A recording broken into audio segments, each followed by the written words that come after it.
হ্যাঁ, ঠাকুর ঘর থেকে নিচে যাওয়ার জন্যে এই। আর এটা তো ছাদ দেখিয়েই দিলাম, ছাদটা আমি বন্ধ করে দিচ্ছি।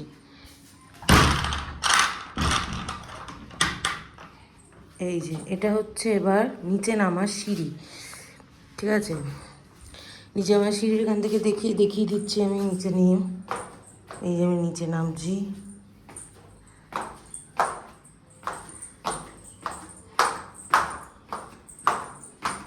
এই যে ওপরটা এরম, ঠিক আছে? এবার নিজের আমার সিঁড়ির থেকে আমি বলেছি না চাতালটা ওটা ঘরের মতন। এই যে এখন একটু আবর্জনা আছে, তো এইগুলো সরে গেলে মনে হবে পুরো একটা ঘর।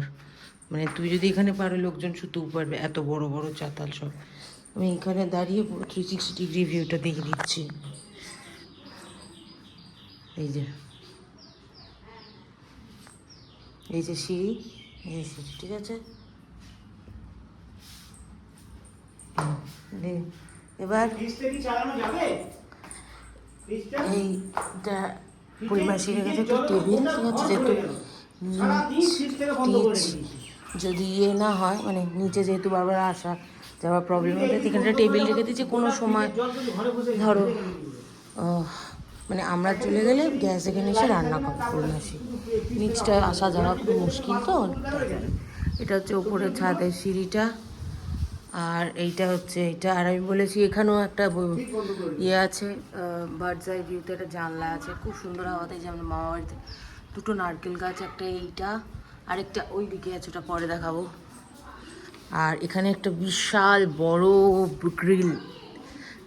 আমি এখন যেতে পারবো না। আমি এখন রুম ইয়ে করছি, ভিডিও। কি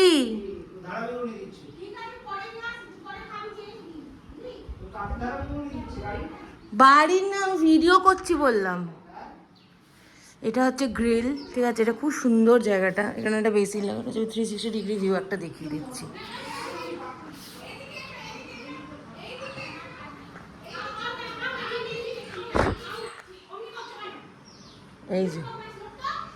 এই যে এইটা হচ্ছে বড় চাতাল। সে চাতাল বলি না যে মানুষ থাকতে পারবে, সেম এরকম। এটাও বড়, এটাও বহুত বড় চাতাল, কারণ মানুষ রান্না হলো।